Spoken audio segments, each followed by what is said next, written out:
Hi, friends. Welcome to the She's Rooted Life podcast. I'm Talia, and I cannot believe we are on episode 13. You guys, this has been such a dream, and it's such a life-giving outlet. I am a very busy mom of 3 kids, and I work a very meaningful yet demanding job and have a full community out here in my life. And this podcast has been a gift. It has been a project that I really find so much joy and fulfillment in. So thank you for listening. Thank you for your support.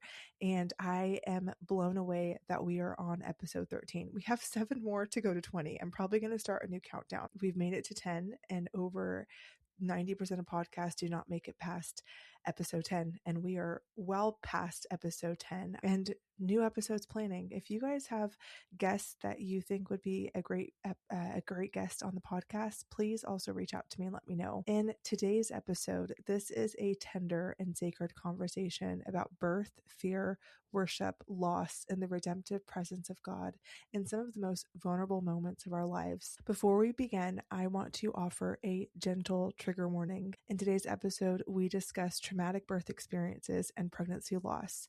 Please listen with care and take what you need. Today, I'm joined by a dear friend, Julie Vasquez. She was born and raised in Southern California and is a student midwife and birth doula who has attended over 60 births. She is a gem, you guys. She is a mother to 6 children and grandmother to a 1-year-old granddaughter. She has been with her husband since she was 16 years old. In 2021, Julie and her family moved to East Tennessee, where she is currently serving the birth community and expectant mothers who birth at home or in a hospital. When she is not at a birth, she enjoys gardening, quilting, riding her horses, and hiking. In this episode, Julie and I talk about what a doula truly does, how fear and surrender shape birth, the power of worship during labor, and how the Lord meets us in both joy and loss. And we do that via the story of my youngest, Judah. In this conversation, it's for anyone longing for peace, redemption, and hope in the midst of birth and beyond. I am so grateful for this time that I got to enjoy with Julie, and I pray that this episode is an encouragement to all who hear. Hi, friends. Welcome to the She's Rooted Life podcast. I have my friend with me, Julie. Julie, thank you so much for being here. Thanks for having me. I met Julie. We actually were in the same co-op with our kids. My son was in, I think, kindergarten co-op at the time, and her children were in high school at the time.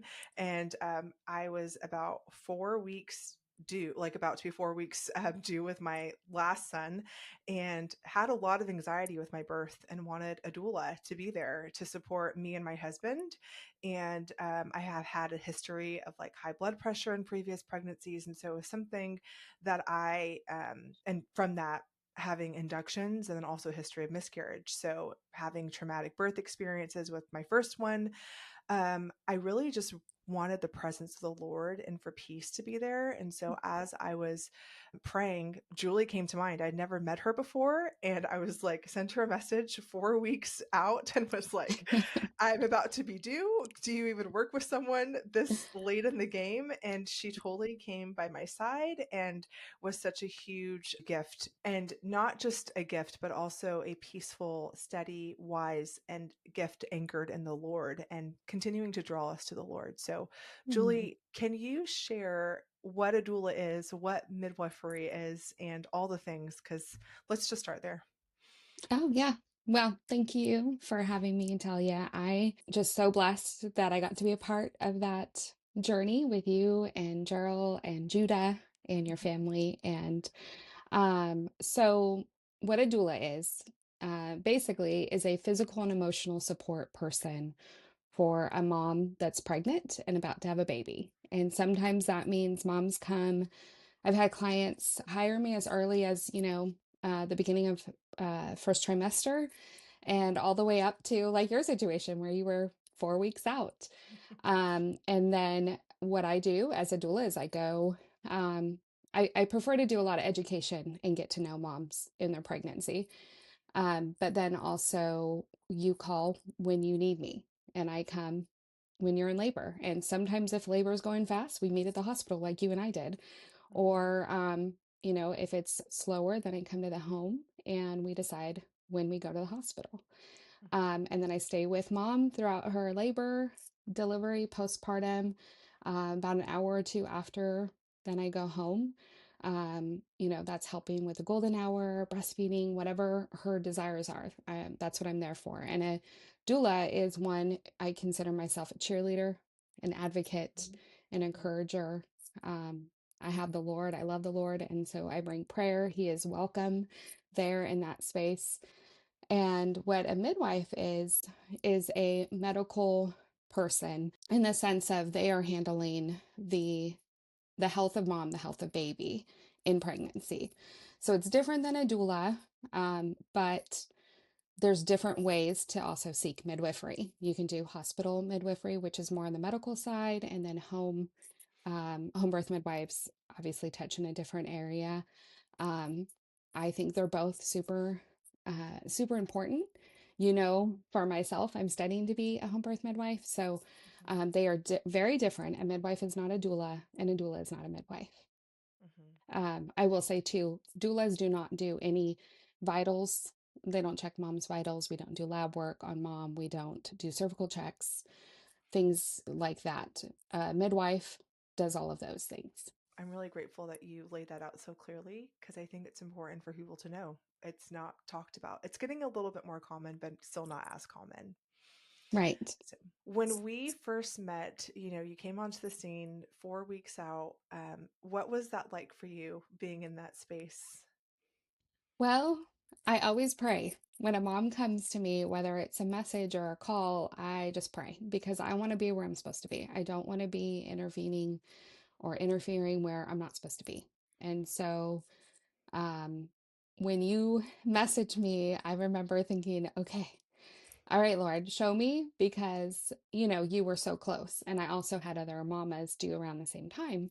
And that's not uncommon. Mhm. We have to be flexible in those things. Babies typically don't come on their due dates. But I just remember remembering that the Lord was very much like, yes, take this, mama, and be with Talia. And so quickly it was like, I messaged you back and said, we gotta get a prenatal going. I came to you, we made an appointment. I came to your home. We did the birth plan because that was super important because moms can typical for full term birth is Mhm. 37 to 42 weeks. That's average. Mhm. And so you were 36 weeks. And Mhm. so it was, let's get the ball rolling, because just in case you have a baby at 37 weeks, let's be ready. Mhm. So I was really blessed. I loved it. It's so funny that you say that because even thinking about that, I met you at 36 weeks. Then Judah was found transverse at 38 weeks, which is typically when they say, yeah, we're ruling you out for a C. You're going to have a C-section essentially, which I was like totally surrendered to. Like, Lord, all that matters is that the baby gets here safely and that I stay safe. And I remember that happening. And then Judah actually took his time. So even though we thought we had 4 weeks, I think he was like 41 and something days. Like, Hmm. we're like, hey, the clock is ticking. We got to do something now. So, Right. yeah. Hmm. Yeah. Yeah. Yeah. It's funny. And that's how pregnancy is. We have to be flexible. And we have to be open because I will say it 1,000 times. There's no 2.0 pregnancy, there's no 2.0 labor, mom or Hmm. baby. Like everything is brand new. Hmm. And so just be flexible. And, God opened the door showed me direction with a provider that was able to do a Webster technique on you and get the baby to turn. And Yeah. so that's all his hands. Mm. So, Yeah, talk a little bit about that, like what that looked like, because I had no idea. All Even at the time, my midwife, all she told me to do was that they would have to do this thing where they essentially put their hands on me and then tried to move them. I don't even, you probably know the word for that, but I had no idea that chiropractic care was even something I could do. And so obviously they were in alignment and they were like, gave me the okay, like this is good for you to do, give it a try. And also, we did spinning babies too. I don't know if you remember that. yes. Hmm. Yeah. Yeah. Want to chat about that stuff? I think that's fun. Yeah, that's the thing is the body knows what to do and the baby knows what to do. Hmm. And so with that, when you message me, I remember, I'm newer to the area. So I was like, okay, I need to reach out to people that I know now in this area to find a provider for you. Hmm. And so I remember looking online. for Webster technique chiropractors. You can actually Google that. I don't know the exact web address. Um, but I did that and I found a provider that would do the Webster technique. And it's basically like points on the body that the chiropractor does and puts you in these positions Mm-hmm. to get baby to turn. And it's not painful, it's not harmful. Where the medical procedure, and it's escaping, there's a acronym for it. I think it's like EVC or something. We actually talked about it yesterday and I can't remember the name. Mm-hmm.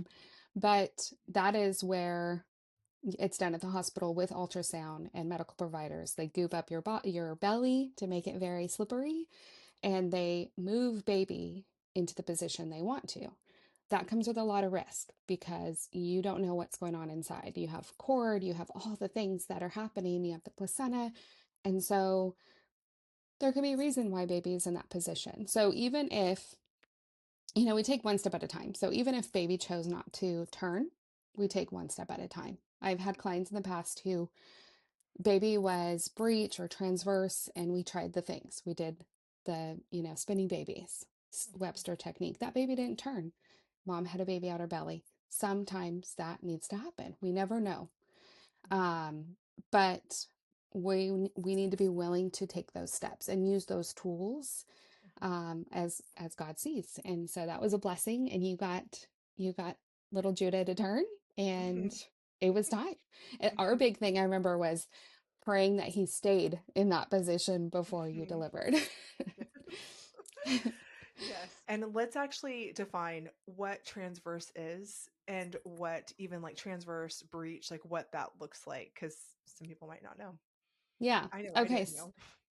So I will premise too that a baby can be born breech. Mhm. So breech is the bottom first, the baby's buttocks, the baby's butt, whatever term you want to call it. Baby's butt is presenting first, being born. And so that's breech, but there's different kinds of breech. Sometimes the feet, one leg's down, arms are in different spaces. Transverse is when baby's more tucked into the pelvis sideways. Mhm. And some transverse are very, tricky, and it does call for a cesarean. But when we can get baby to move into the vertex is when baby's head down, things tend to go smoother. Um, Many providers are trained. Not every hospital has trained providers, but that's my prayer really, is that we get things like that rolling more in our local hospitals, Mhm. so that providers are able to deliver breech babies because it's Mhm. possible. There's great things out there called Breach Without Borders, different providers, OBs that work with midwives that train one another and spread the word and show and encourage how to deliver a baby, catch a baby that is in not the vertex, because it's just a variation of normal, really. Mhm. Yeah. Okay. And then what is transverse? Did we talk about transverse being on the Yeah, and side? We did transverse say is that, okay. sideways, Mhm. and sometimes baby's more tucked, like the middle of their body is more tucked down into the hips, into the pelvis. Baby can't be born like that because the middle of the body is down Mhm. versus just head or Mhm. butt. Yeah. So, yeah. And that's what happened with Judah. And I was like, why? Like, why is this happening? And so I was really grateful. I mean, again, I just remember being so surrendered. Like, and that was something that I had experienced a lot of fear from. And Mm, it was so helpful to be able to have you, like, being someone who, like, leaned on the Lord yourself. And I remember sharing with you, I think it was like really close to that. He had already flipped and all the things. And then I mm, just was feeling an incredible amount of fear, like going into that delivery, just from past experiences. Like I said, mhm. miscarriages, and then traumatic birth experience with my first, and kind of traumatic even with my second too. And so in a lot of ways I was like, he's already transversed, we're already seeing some issues, the blood pressure is fine this time, but let's talk a little bit about like what that looks like in fear before childbirth, and how you hold space and how common that is, and what we can do for to support. Yeah. Well, my biggest suggestion to moms in pregnancies is really flood your brain, flood your mind with positive birth stories, physiological birth stories. And two ways of doing that is reading books about, natural childbirth. I mean, for you and I, we got to know each other weeks before, you had the baby. So it's not impossible to start reading about those things, but I suggest, especially if a mom comes, and she's got a month or two or first trimester, second trimester, focus so much on really chewing on natural birth. And so two books that I recommend, Ina May's Guide to Childbirth, and I can send those to you after so you can add in the program. Um, Ina May is a midwife in Middle Tennessee, and in her book, she's not a Christian, so that's just sharing that out there. There are some new agey kind of things in there, but the point of that book, the reason I share that is because it's natural childbirth. It's what childbirth looks like untouched. So physiological birth to me, a word that I use for it often is organic birth. It's untouched. It's the way God created it. And so birth is not a medical thing. It's not a, you know, something that we have to get involved in necessarily. There is a time and a place for it, but most of the time, we don't need to touch it at all. We just support mom. And so moms that can really start to understand, what is physiological birth? What was I made for in this, like my body to be able to do it and have an understanding. Another book is Natural Birth Secrets by a midwife, Anne Margolis. And she's a lovely woman. I got to support um, one of her daughters actually in birth. I was her assistant and I was the daughter's doula. And I learned so much from Anne, and Anne learned things from me, and it was beautiful. But her book is great. It's all about like just trusting the holistic side of, birth and having understanding. And so if moms can engage themselves with that, and not just moms, dads too, I encourage sit in their bed at night before going to bed. Kids are tucked away, and those two just read stories. If it's not a first time mom, if it's first time mom, you don't have the kiddos at your toes, but just reading and having an understanding of what physiological birth is. Everyone has a story, and people love to share bad birth stories. And so if we can fill more of our brain with the positive birth stories, the beautiful ones, even ones that aren't necessarily super short and what we call butter births, but just having an understanding of birth as God made it, and doing childbirth education classes. Those things are, it's an investment. It doesn't matter what number child you're on, but just having an education of what birth looks like, that can really squash those fears and anxieties. Surrounding yourself with people like-minded. We do that everywhere else in our lives, right? We want to get to know Christians. We want to get to know if we're homeschoolers, all those things. So why not surround yourself with women that, if you've seen, they have all these babies and they're trusting birth, like get to know them, understand, and walk with them and talk with them and learn from them. Those are all just ways that we can surround ourselves to squash those fears and trust birth. I remember Judah's birth. Would you consider his birth a better birth? Like once we got the transverse situation all figured out. Yes. Yeah. Yes.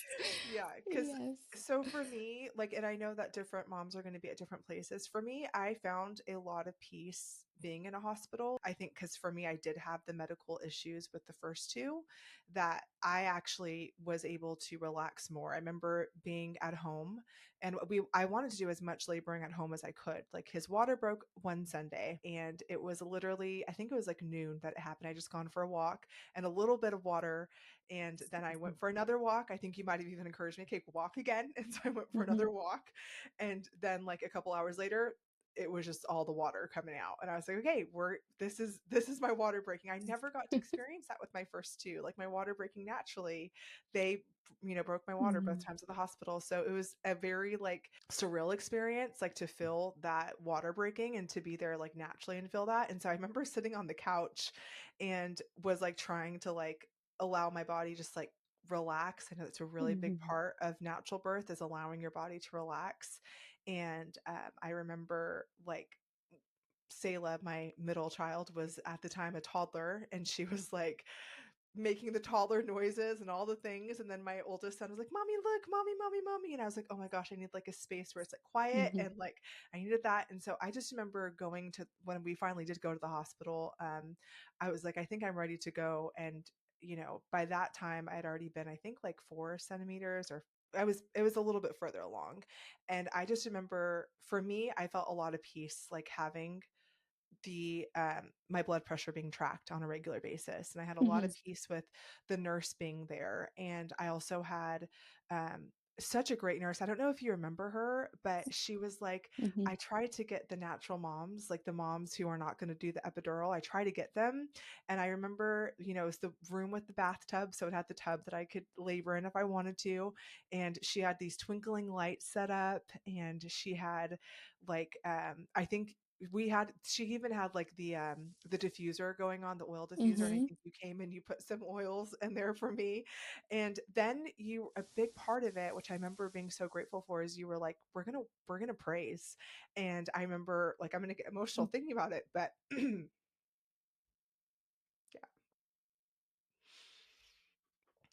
I remember, like, even in the thick of the pain, praising the Lord. Mhm.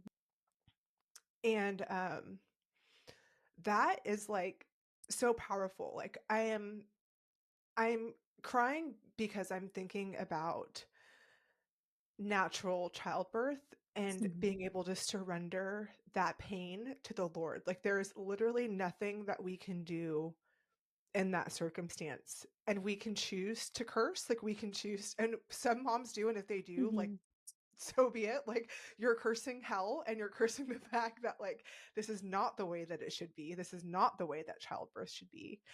But like the deep surrender of just like crying out to the Lord. And I remember CC Winans Holy Forever playing in the background, and Mhm. like us singing those words over Judah.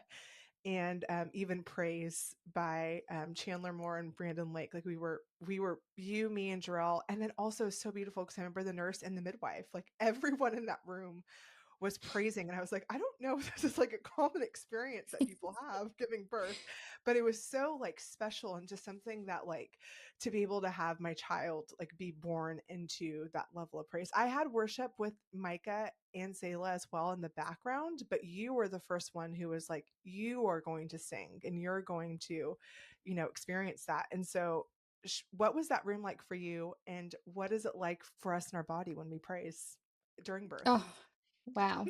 I do remember. I remember that day. I remember when you went, because we didn't know how far along you were. And I remember when you went in, you were like, I just needed to get here so I can, because you needed that space and your kiddos were home. And so I totally understood. But yeah, I remember entering the room and that nurse was so excited. She was like, "Hi." She even set up those little candles, if you remember, Yes, along there were candles. Yes, the yes. tub. Mhm, Yeah, they were battery operated little mhm, votives. And that just bringing that energy of excitement in.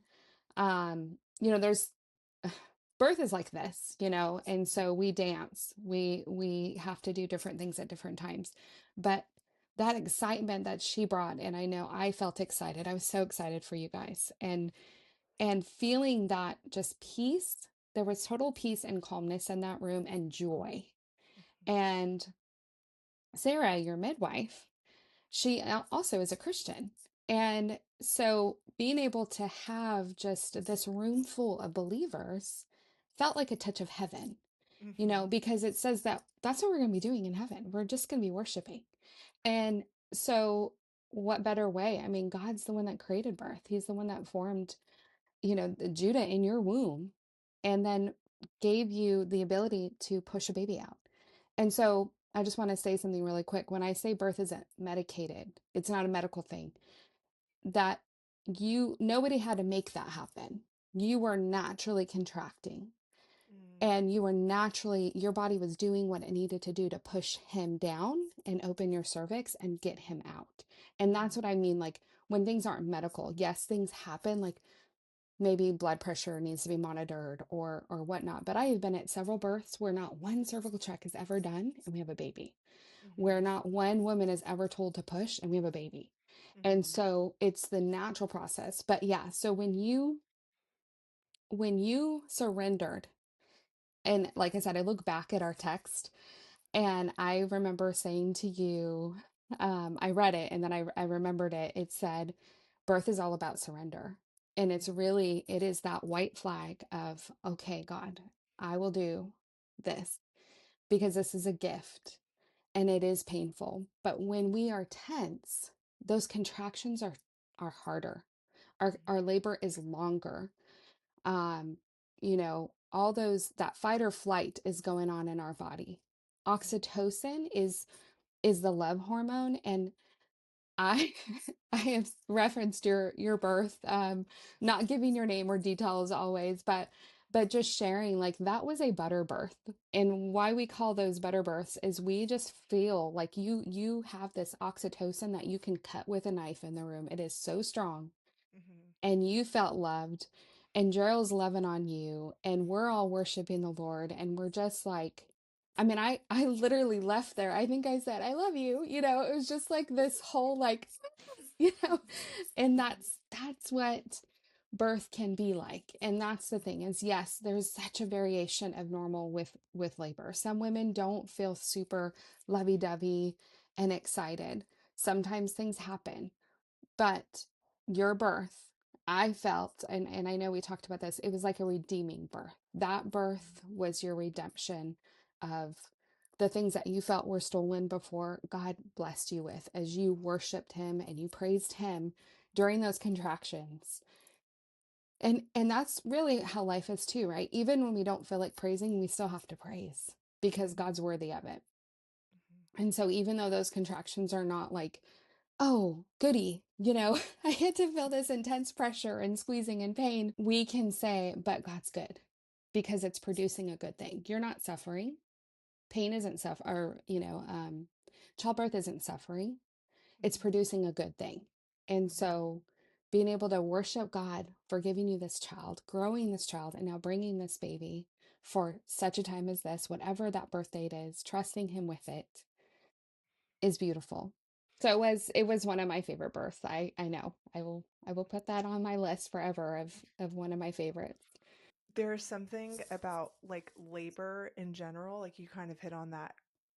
You were starting to hit on that a little bit, that like labor exposes the truth of God's goodness. Like there's something good coming, and that's Mm, labor, that's labor pains. And it really mm, does mirror. I mean, we're told in scripture that the earth is groaning, the earth, and I think of a mother groaning mm. in childbirth and how it's like there is Yeah. a level, so it's maybe not suffering, but it's a pain. And it's like there is a, yeah, it's a pain that it is painful. And he does give us comfort to go through that. Like you're even saying the Mm. oxytocin, like he does give us good things to help us endure that pain, right? And that produces that Right. perseverance. So Right. what are your thoughts on birth and endurance and hope, and how that even translates into your walk with the Lord? I think I need to chew on that for a minute Mhm. That's because okay, that's yeah. it's deep. It's Mhm. deep. I know personally getting to witness birth frequently, Mhm. um, as someone that's invited in. It's always a miracle. Just seeing the goodness of God, like being able to work through this. And I know like it's a calling, even for myself as a I'm a student midwife and I'm a birth doula. It's exhausting, you know. I mean, for me, I'm obviously not the one giving birth, but I'm tired too. Like I leave there and I will be sore. My body will hurt. I will need an Epsom salt bath. I will need a really good like meal and I need oxytocin myself. Like I'm Mhm. like I need to be loved on. And so I kind of see how God works that, it's in our lives. It's like the best things in life are hard, really. If there's anything worth like parenting, marriage, those things are good things. God blessed us with those things, but they are painful too. Mhm. And so I think that's just like this repetitive thing that we see with the Lord. And I just think that there's like this parallel that we get to walk through and experience things with people. Bonding happens, in our marriages, typically more through hard things, in Mhm. my experience. even with my own children, like I am a person, I love mountaintops. I'm a mountain girl. Like I was raised in the mountains. I love mountaintops and mountaintop experiences, but it's in the valleys where we feel God's presence more and where those hard things, I don't want them. I don't like going through it. Hmm. I will lose endurance. I will lose my umph, but I have to have hope that I'm going to get through that valley and that the Lord's with me. And I think it's very much like birth for the mom that's laboring, because she's going to have this goodness on the other side. And then there's also for me as a birth worker, I get to witness it on this side where I am every time I leave a birth, I thank God that I got to be a part of it. I always thank the mom and the dad, like, thanks for inviting me into this, because you don't have to. Like, Hmm. I am not, this is not, a, can't think of the word, but like, I am honored and blessed every time because it's such an intimate thing. And yet with that, I'm also tired. And so, or the traumatic things. I mean, I've witnessed traumatic births, and not because mom did something wrong, but because things happen and it's hard. But I know, like, I feel God's presence in that, and I know I can bond with that mom and that dad. And so there's just, God just takes those hard things and he turns them beautiful. And that's scripture. I mean, he says that he uses all things together for good to those that love him and are called according to his purpose. And birth is not, for the faint of heart. We have to Hmm. really, especially as Christians, have those focal points, those things to focus on, because it's long. We don't know how many contractions we're going to have in labor, and so how many more until I have this baby? And then, postpartum is not simple. It's not easy. It's tiring. Birth is a step, but then postpartum is like this long window of healing and breastfeeding, or whatever healing you may have to go through. And it's a lot, but it's beautiful. I talk a lot about joy in the podcast and in previous episodes, and joy really is just in our brains the delight to be glad to be with someone. And so I something that you were talking about in the valleys and being in the valleys and bonding through delight and hard times together. Like when we can Hmm. go through something really hard together, yet be glad to be together, be glad to be with Hmm. the Lord, be glad to be with our people, and our people are glad to be with us. The Lord's always glad to be with us. Hmm. And so when we can experience that, I do think that that's also what you saw and what we all experienced in there was just this deep sense of joy. Like we're all here Yes. together. We're all here to welcome this little boy into the world in such a joyful way. So it was Yeah. very beautiful. I also think about even within that joy, like we always think of the joy of the Lord as our strength. And so in difficult times, he gives us his strength simply by being glad to be with us. Like that's it. It's Hmm. amazing. Hmm. Yeah. Yeah, he's so good. I mean, how many times have we walked through something and people are like, "How are you still smiling?" Hmm. I I don't know, actually. It's the Lord, because Hmm. right now I want to cry. Right now I feel like I'm falling apart, but God is giving me what I need to keep walking, and that's the joy in that room. That day in your labor was filled with joy. I mean, all of us had joy. All of us were just so excited. And we didn't know what was next. We didn't know how long your labor would be. You didn't know, but you just worshiped the Lord, and it's just sweet. Julie, I know that not every birth goes as we had hope. And sometimes there is loss involved, whether it's through miscarriage or through after the fact. I know that you have walked through your own loss, and I want to hold space for that and hold space for others listening who have experienced that sometimes it's not the better birth, and sometimes these things do happen because we are living in a fallen, broken world, Hmm. and that there is attachment loss that happens, that attachment pain that will likely never go away on this side of earth, and we can grieve and hold joy at the same time. But I want to open up that space for you to be able to share that part of your story. Yeah. I love to share the story because it is my daughter's story that I'll meet in heaven, but she's not here. And so my story with that, it was my sixth pregnancy. Um, my well, one morning I woke up and I was about 13 weeks pregnant with my sixth baby, and I had had the most vivid dream of my life. Like, just, it was real. And I looked to my husband immediately and said, "Guess what? Guess what? It's a girl. We named her Natalie. She's dark skinned. I mean, I just went through these details, very vivid." And my husband was like, "Okay." Like, because I was so, it was real. It was very vivid. And he's like, "Okay, okay, we'll see, when she comes, like, okay, you know." And so I went about my day, and things turned. That very day, I'm walking in that excitement, and all of a sudden I started cramping and bleeding. And I it was definitely the Lord's grace, because I had no fear. I literally had no, even the thought hadn't even crossed my mind that I was miscarrying. Mhm. With my fourth child, I actually had some cramping and spotting. And so I thought, okay, I've done this before. I'm sure this is all that's going on. And I decided I was going to go to the ER, because we didn't have any, like, I would have to drive about an hour to go to the doctors typically. So I was just going to go to the local ER, and have an ultrasound. We lived in a very rural community, so on a mountaintop. So our our options were very limited. We didn't have just like an urgent care or a clinic that. And so I told my husband, he stayed at work. He was a wildland firefighter, and I said, I'm gonna go see our baby, is what I said. I didn't say I'm gonna go see what's wrong. I said I'm gonna go see our baby. And I went to the ER by myself, and friends met me there. Mhm. And they were an older couple. My husband had told them. Um,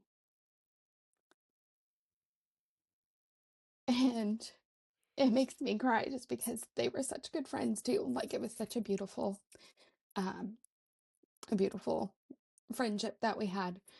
And they came and they met me there, and I'm like, "What are you guys doing?" Because I thought they were there for somebody else. And they said, "Well, Mike told us, and we just want to be here with you." And I'm like, "Okay, everything's fine." Like, literally, I've never been so certain of something in my life that everything's okay.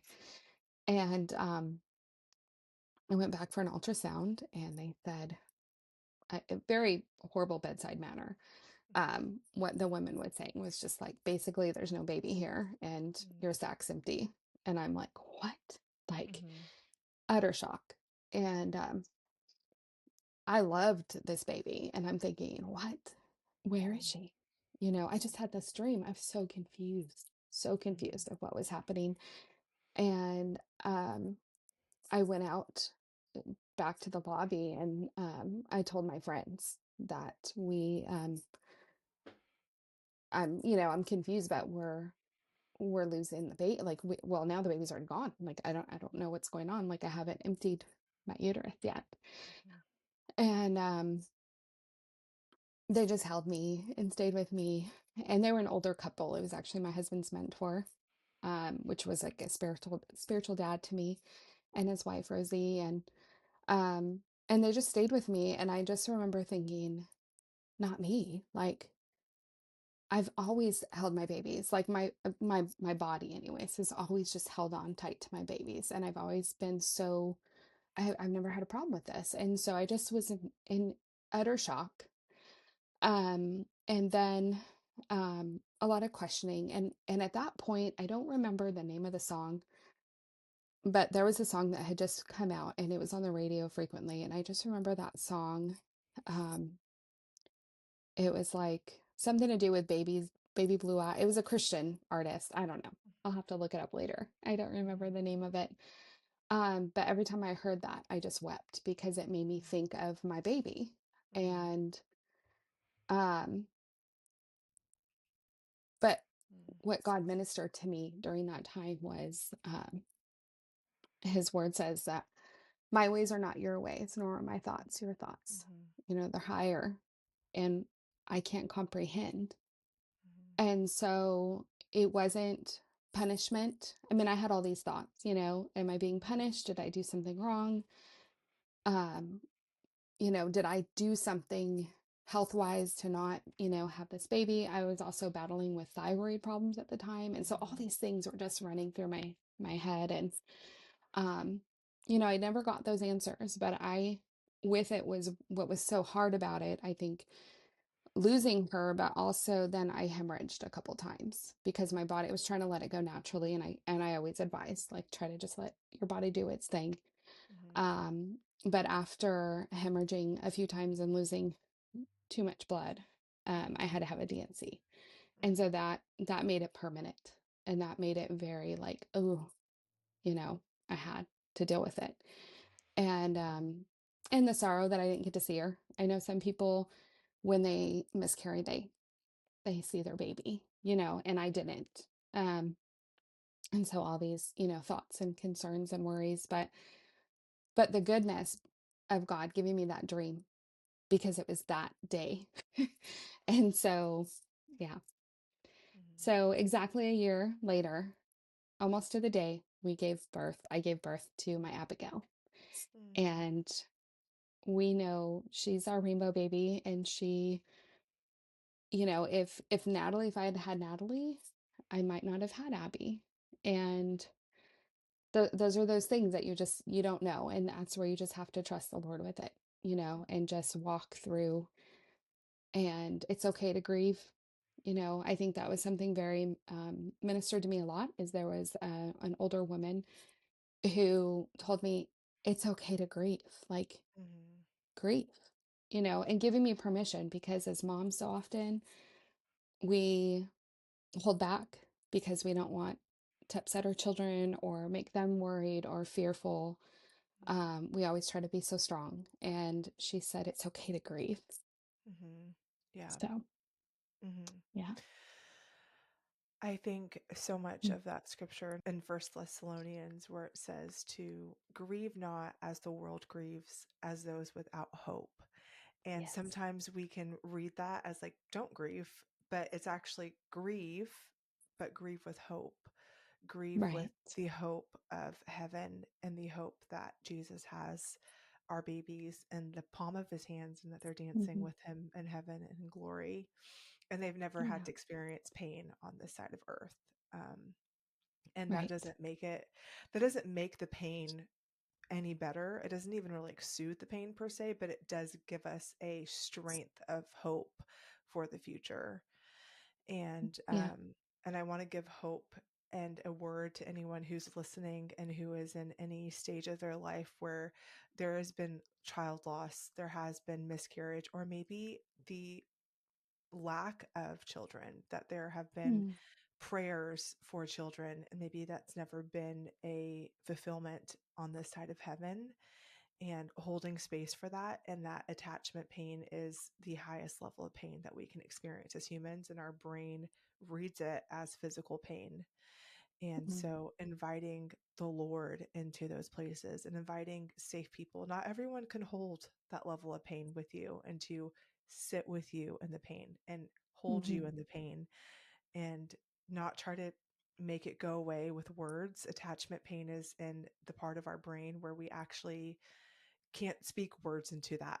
It's only comforted by presence and by someone seeing us and sitting with us, and by not being overwhelmed by that pain. And so I do think that one of my goals with the podcast is to equip the church, or to help guide the church into a place where we can sit with people in grief and in pain without being overwhelmed, because we ourselves too have been comforted by that from the Lord as well. And that scripture where it Hmm. says, the comfort that you've received from the Lord, give that to other people. So you embody that, Julie. I know that Mm. your faith in the Lord, your attachment to him, he continues to drive out fear, and you continue to point others in fear.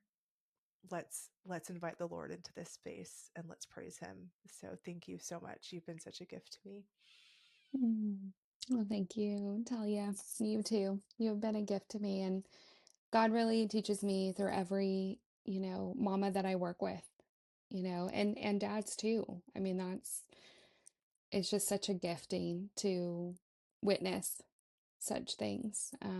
But I'm grateful for you, and I'm grateful for your family. And um, I know when I first met you, I just was like, oh, this is so sweet. We would see each other at co-op, but like to actually meet when I went to your house, and Selah was just so like, I remember she just kept hugging me like we knew each other, and it just was so sweet. Um, so yeah, so I'm God is good, and He's comforted me many times, and so I just always want to encourage others the same way, just to be encouraged, because we all need that. On my wall in my kitchen, I have the word hope. And God gave me that word a couple years ago because I was very discouraged with just life situations, and I needed that reminder. And so I bought the letters at Hobby Lobby and I put it on my wall, hope. And we need that because this life is hard, but Hmm. we're not alone. He's with us through it. And the same with birth. He is with us through it. We are not alone. It's not a separate compartment. Birth is beautiful and wonderful, and it's his. Hmm. Amen. Julie, thank you so much for being here today. I'm so grateful for you and this time that we got to share. Well, thank you. Thank you, Talia, for inviting me. I've enjoyed it, and I hope to see you in the future. Hmm.